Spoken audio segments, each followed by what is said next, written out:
You didn't hire them and you didn't choose them. In some cases, you wouldn't have them over for dinner if your life depended on it. And yet, here you are expected to collaborate, coordinate, and produce results together 5 days a week. Working with people who you genuinely don't like is probably one of the most universal and least discussed workplace experiences. So, today I'm going to tell you what's actually happening neurologically when certain personalities set off your threat response, why the just be professional advice falls so flat, and what actually works when you're stuck with a team you never have assembled yourself. So, stay tuned. Welcome back to Workplace Therapy with me, Dr. Abby Metcalf. And this is the second to last episode of season 3. Thank you for listening. And wow, we've just been gaining momentum every week and it's exciting. I started this last October.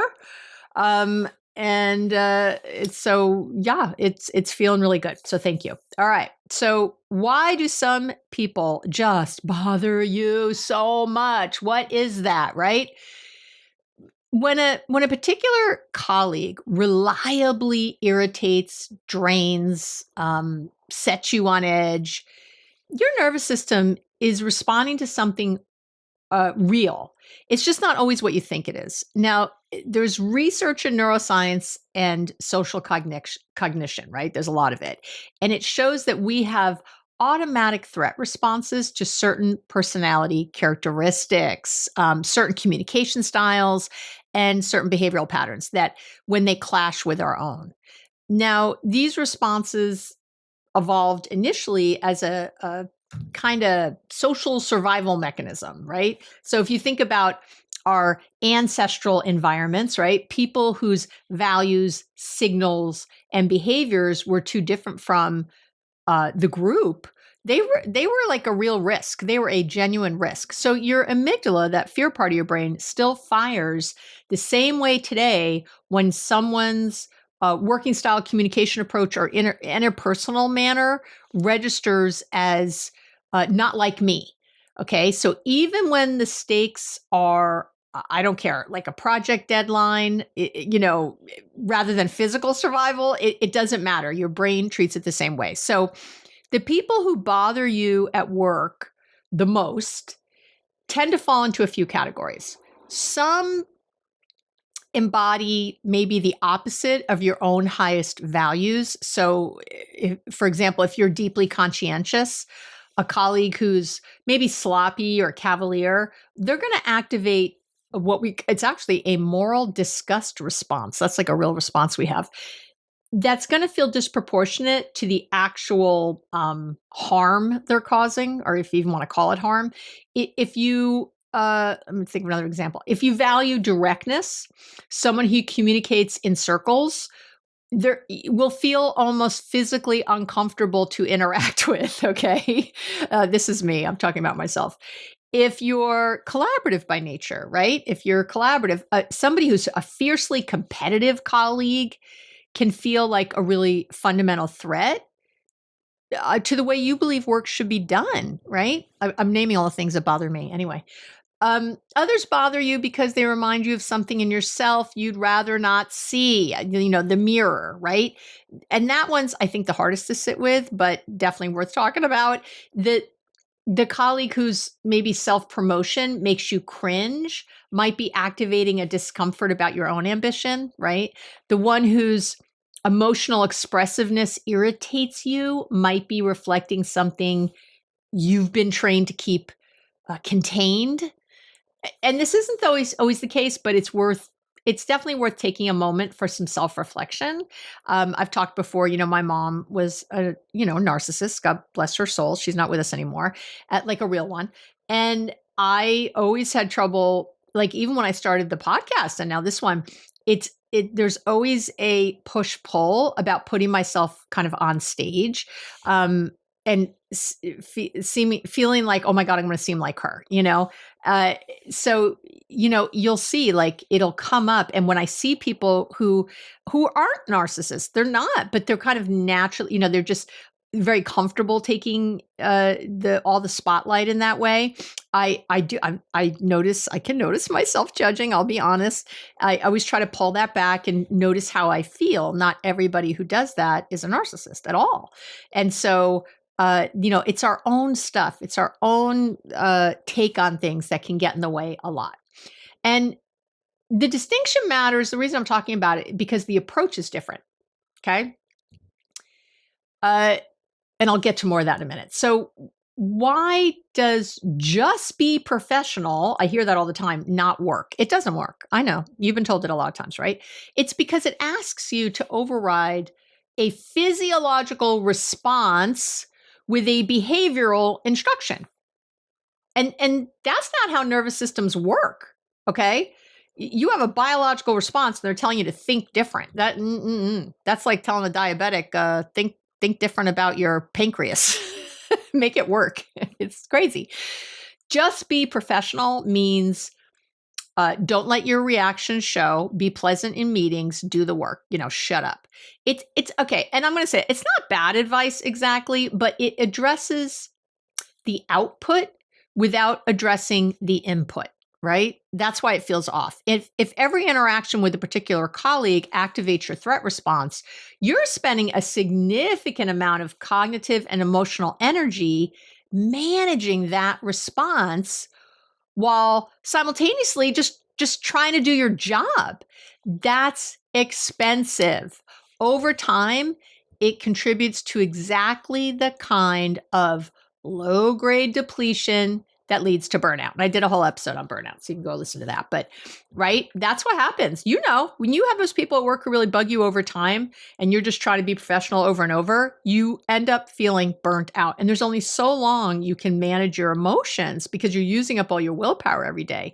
Or you're going to manage them really well at work all day because you have to. You feel like you have to. Then you're going to get home and be yelling at your partner or your kids or not going to work out or not eating a healthy dinner because you've used up all those willpower units, so to speak, okay, during the day. So that's the reason it doesn't work. It's the same reason willpower doesn't fix perfectionism or people pleasing. You're trying to manage a nervous system response with conscious intention.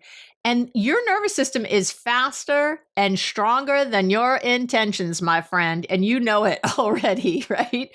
What actually works goes a level deeper. That's what I'm going to teach you today. So there's 4 things that do work when you don't like your team or somebody on your team.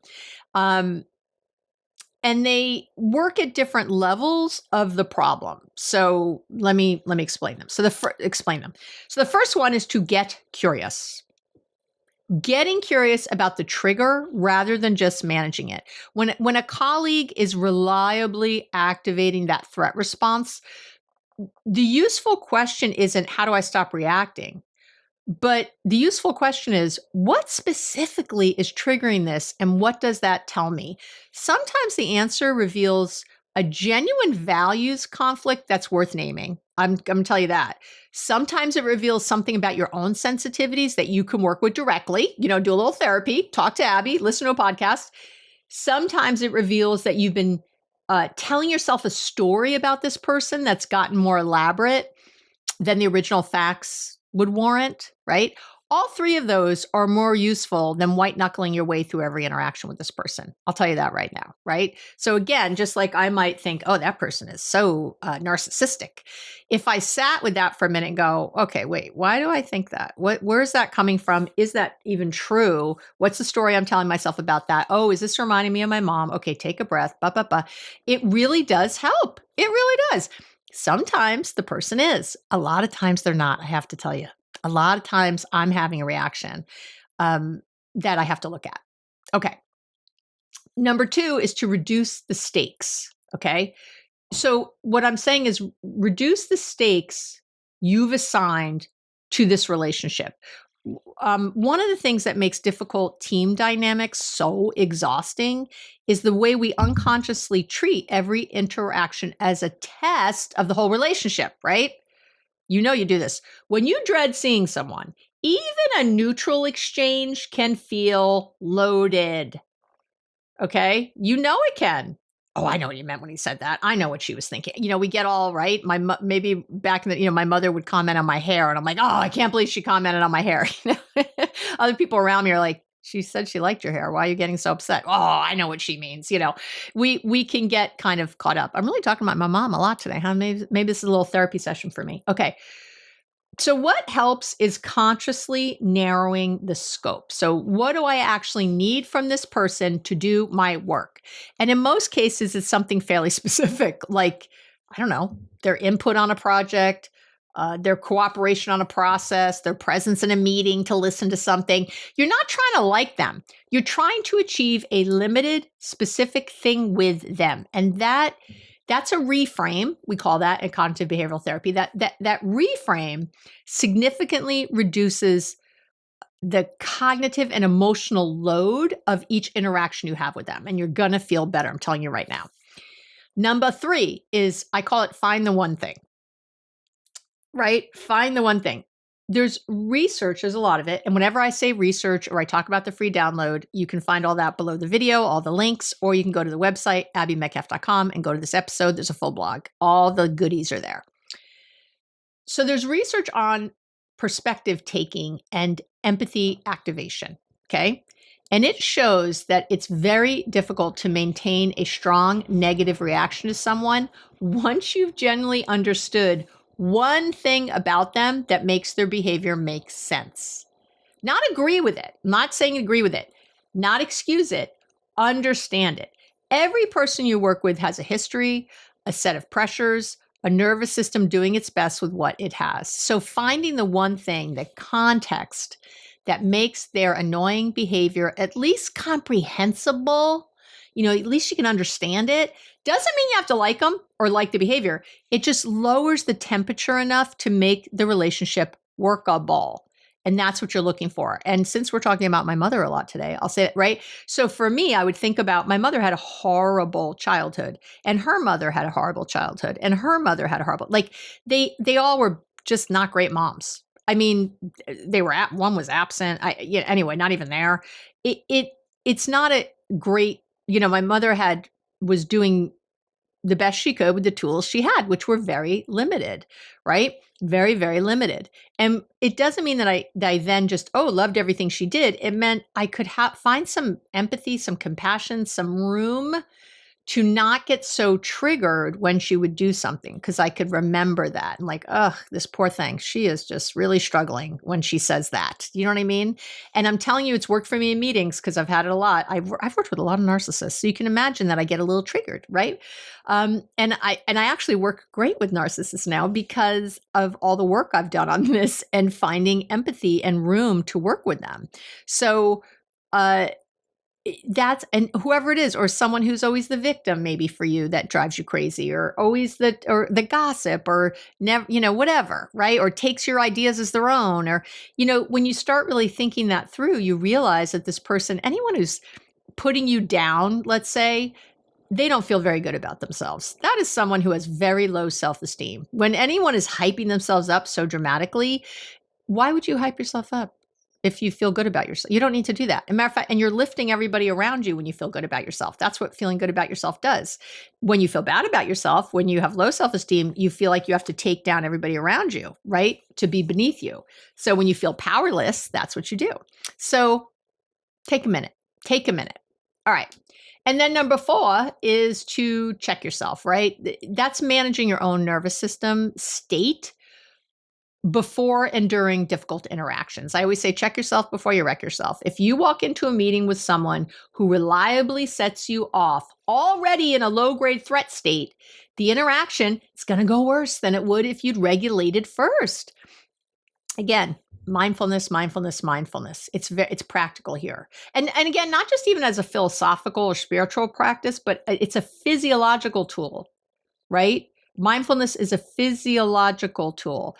I think this is actually one of the clearest applications I can point to of mindfulness, right here, because it helps dampen your threat response also. So I have a free mindfulness starter kit. If you haven't gotten it yet, go get it. So when is it worth addressing directly? This is a good question. Not every difficult team dynamic needs a conversation. It doesn't.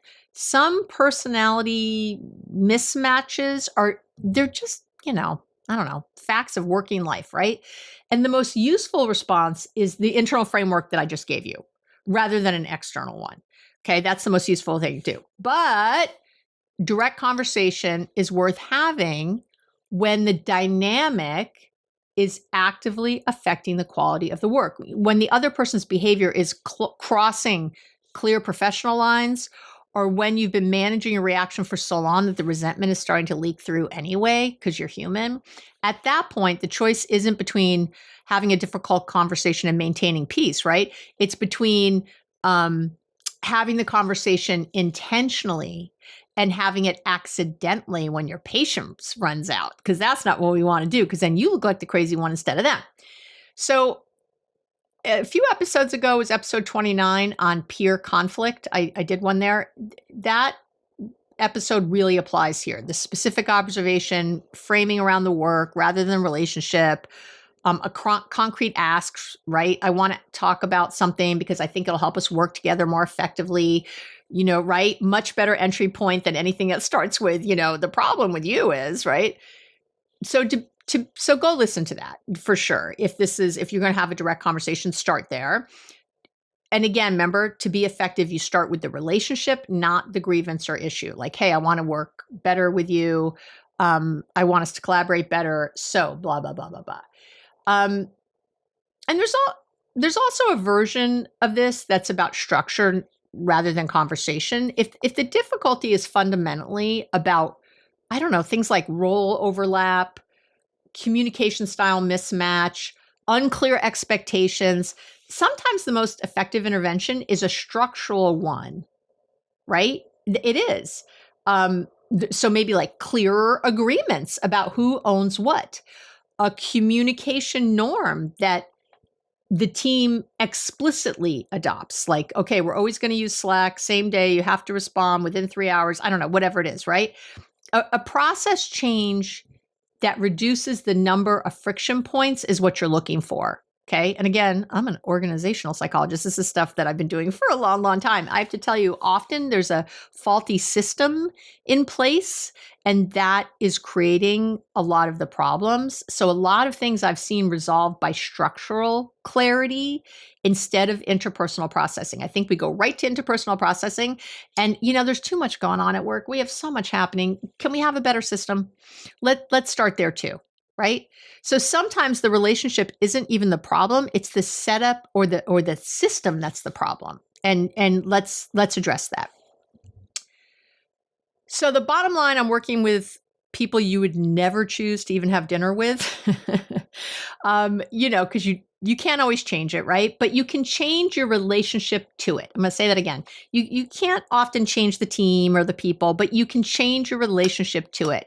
So that 4-part approach I gave you, getting curious about the trigger, reducing the stakes you've assigned to each interaction, finding the one thing that makes their behavior understandable, and managing your own nervous system state, though that addresses the dynamic at the level where it really lives rather than on the level of behavior management alone.